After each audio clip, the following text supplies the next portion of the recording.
Hi, it's Mark Bossert from Top Local Lead Generation. We're talking with franchise expert in Western Canada, Mr. Chuck Prenevost from FranNet. How are you doing today, Chuck?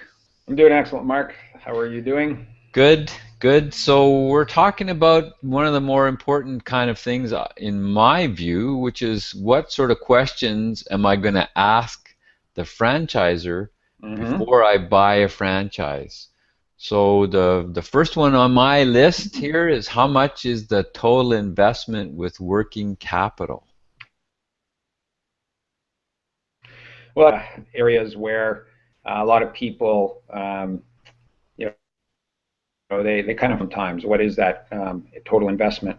And the way I like to explain it to any of my clients is to think of it as kind of four buckets.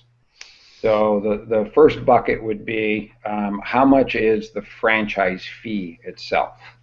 So the franchisor will be right up front, tell you about what that number is. And what we typically see is in that $30,000 to $50,000 range is not uncommon these days. So that's the first bucket. The second bucket would come into what's the startup cost. So that could be anything from buying equipment, buying a vehicle, maybe leasing a location, build out cost, any of those. What is the cost for me to open my doors? All right. And that usually includes a training, some level of training as well that the franchisor will provide. The third bucket really is what I think is a lot of overlook and get themselves into trouble, but it's working capital.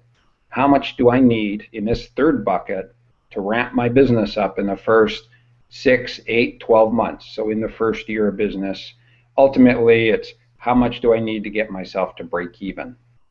All right. So that's the third bucket. And the fourth one is, one of those areas where, again, you need to take a step back, see what your household expenses are, and have that fourth bucket almost as a savings type of account where if I'm going to ramp this business up over the next 8 to 12 months, get myself to break even, how much do I need to cover my household expenses?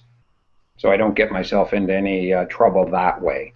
So to me, those are the four buckets that would create a total investment. And I really like talking about that with clients so they understand all four aspects of it. Okay, that seems pretty clear and logical.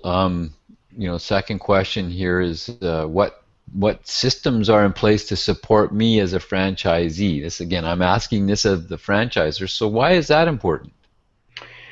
Um, well, you want to understand if you're going to buy this particular franchise, you want to do enough research to understand what those support mechanisms are for me. Again, what's in place to get me to break even?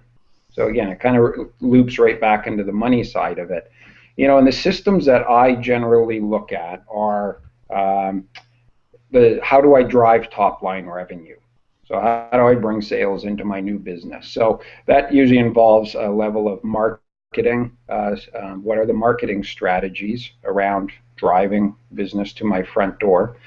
And that comes in very various forms and fashions. Again, the research will help you understand that about that particular franchise system. But ultimately, you want to get it down to what are my activities as an owner that I need to do to bring business in to the front door. I refer to a book in a lot of my presentations, The E-Myth, by, excuse me, by Michael Gerber. And Michael Gerber always talks about, are you the technician in the business or are you the owner of the business?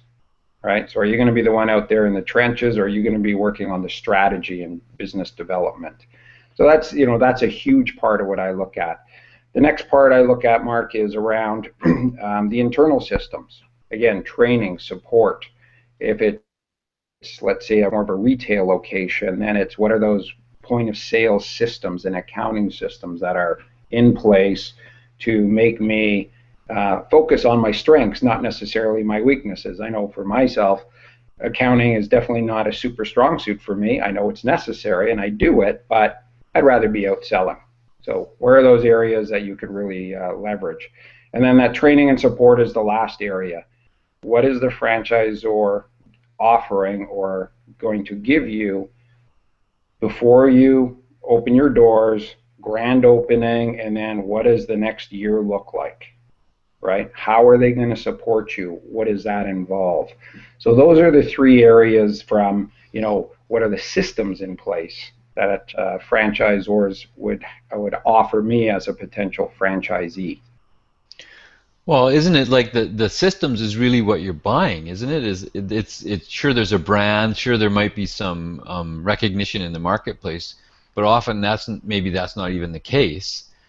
But really, what you're buying is that they've built out the systems that of a successful business in that particular niche, and then that's what you get. You walk in and know that you can just follow a proven strategy of here's the step by step. For me it'd be this dummy, and you can't screw it up. Isn't that what you're buying?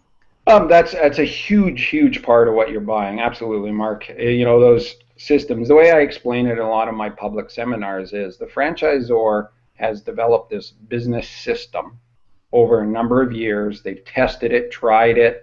They've made their mistakes. They know how they overcame those mistakes, how they fixed it. So, in other words, you're not reinventing the wheel, right? One of the examples I refer to is when I first started my business a long time ago. It took me 4 years, the beginning of the fourth year, before I broke even.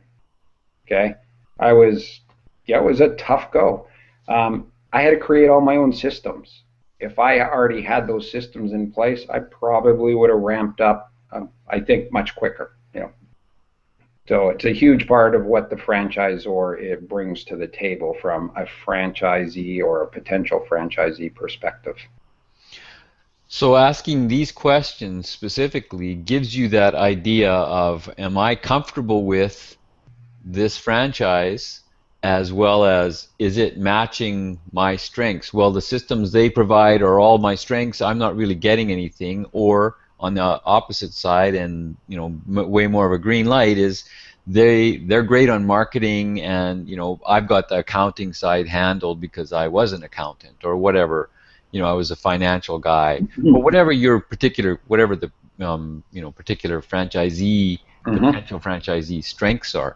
So that's how you can start to evaluate whether X franchise is better than Y franchise for you.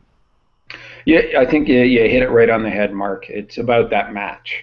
That what do you bring to the table? What does the franchisor bring to the table? Can you leverage both sides of the equation, the strengths of each?